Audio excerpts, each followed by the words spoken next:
Hey friendos, it's Adamoshi. So in today's video, I'm going to be drawing a new reference sheet for Naji the skunk.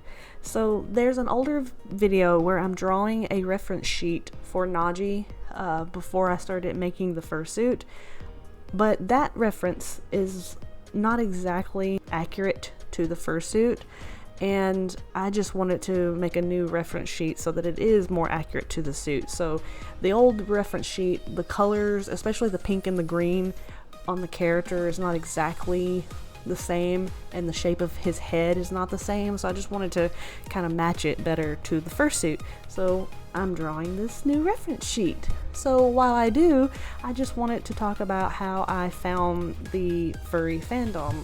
So I grew up in the 90s, and there was a lot of anthropomorphic characters to love back then between Disney and Nickelodeon and Cartoon Network, and also video games. I've always been drawn to anthropomorphic characters, and I always in my spare time was drawing, so I always wanted to pursue like an artistic career when I was little. And so I was drawing all the time, but I was usually drawing what I referred to as animal people, because I didn't even know what anthropomorphic was and hadn't even heard of the term. And I had a lot of inspiration from different things between the cartoons and the video games that I watched. There were other inspirations that are not as explicitly furry, I guess. Like, one of the examples I can think of is Lisa Frank. I grew up with the Lisa Frank from the 90s and the early 2000s, and I absolutely adore Lisa Frank. They're not like humanoid shape, but they do have human characteristics. They do have names, and they do speak technically. If you've read some of the lore of some Lisa Frank characters, the folders I used at school that were Lisa Frank, they would have like a little paragraph at the bottom where the pocket is, where you slip your paper in. The little pocket there would have like the character's name and description and maybe them speaking or little, it would tell like a little story or something. Anyway, stuff like that. Another one would have been Sonic the Hedgehog. Not so much the video games as much the cartoons, and specifically the Archie comic from back in the day. I got a lot of inspiration from the art style of the Archie comics. Of course, I know they've had different art styles over the years, but specifically the one that I grew up with back a long time ago. Those are some of the things that kind of inspired me. I've always liked those kinds of characters. Pretty much most furries have the same sentiment, where they've always liked that kind of thing. But I was always drawing, and not necessarily always characters that have human-shaped bodies, but at least have human-like characteristics where they show emotions on their faces and they talk, even if they are on all fours. So I drew a lot of cats because I just love cats so much. They're my favorite animal. Just think they're so cute and adorable. But they weren't the only animals that I love to draw, because I like drawing animals in general, but they still were anthropomorphized. As I got older, I still was drawing the same kind of content of just these animal people characters, even when I got up into high school and even when I went to university. So yeah, I didn't even discover the furry fandom until I was in college. So I grew up in a small little town, and I didn't even have internet in my house until I was like 11 or 12 years old. The only internet I had access to before that point was at school. So when I had a computer at home, mostly I was just using it to draw on the Windows 98 Paint program. I was just drawing on that. But when I went to university, the first time I actually encountered anything that actually specifically was labeled furry or furry fandom was through YouTube, actually. So I made a YouTube account in 2008. It's not this one, obviously, but it was a different account that I had back in the day.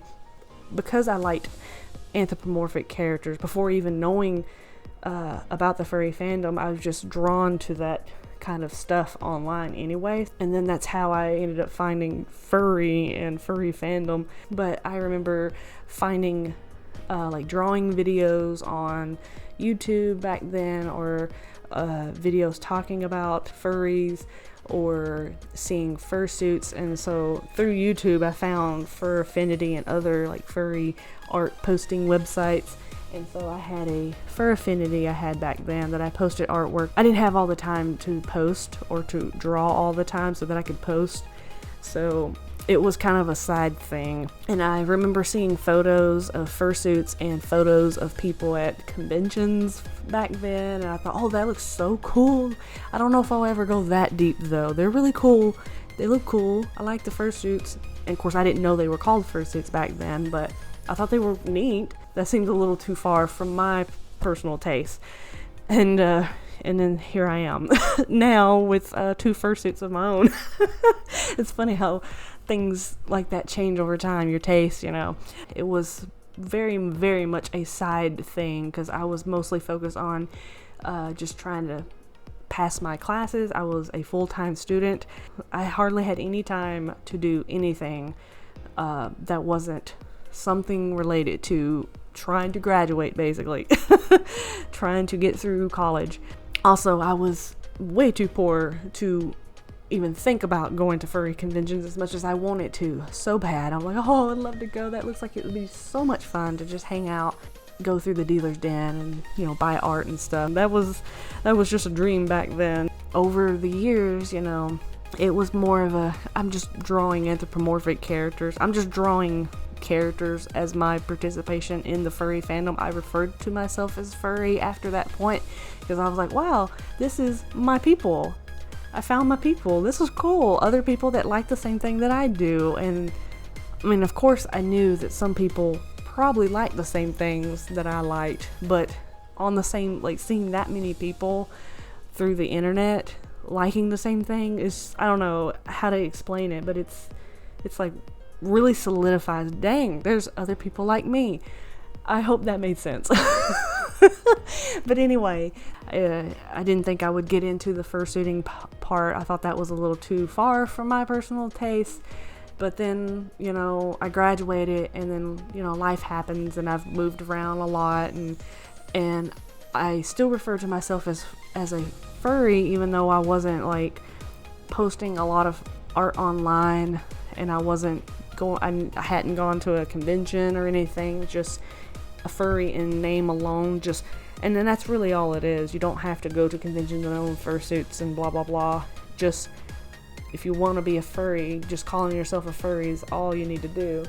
You don't have to have a fursuit. You don't even have to have a persona. I didn't even have a persona for a long time. I had characters that I would draw, but I wouldn't really necessarily call them personas in the sense that they represent me in some way until I made the Adamoshi character, which is my profile picture.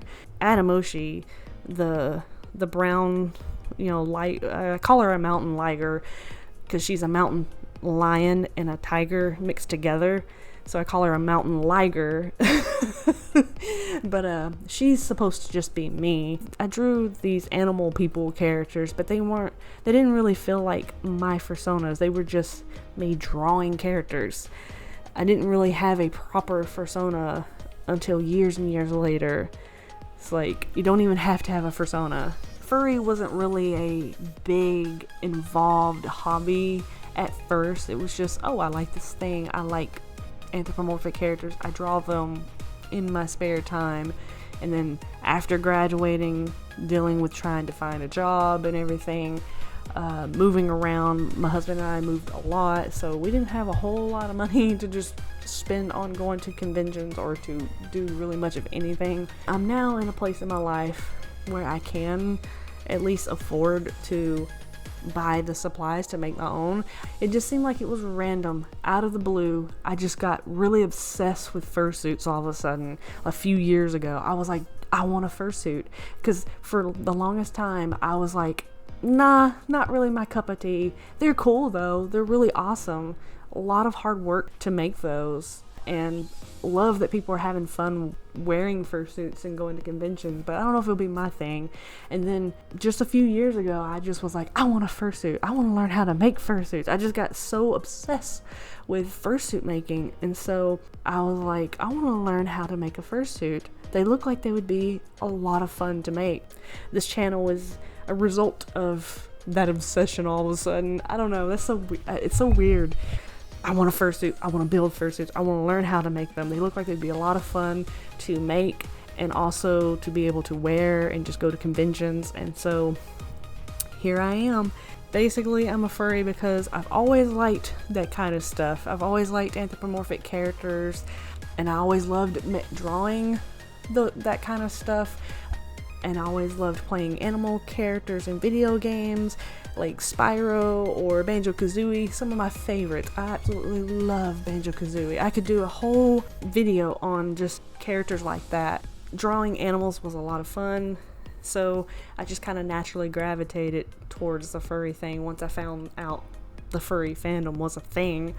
I know that's not a really crazy story or whatever, but it was through mostly YouTube and through old YouTube videos, like drawing videos, and seeing like pictures of fursuits, and then just finding Fur Affinity and other websites like that. And eventually I made I think it's called So Furry, that I've had since like 2011, I think, and eventually a DeviantArt that I made around the same time, I think. I don't quite remember, it's been a while. So yeah, I know it's not a really crazy, mind-blowing story. That's how I found the furry fandom. So yeah, I grew up in a small town. I don't know if there were any other people that was hardcore into anthropomorphic characters, but I'm sure there was somebody. But it being a small town might be a little harder to find. Wanted to make a short little video before I continue on making fursuit tutorials. So I hope you enjoyed this little story time and that you have a wonderful day. I'll see you later, alligator. Bye-bye!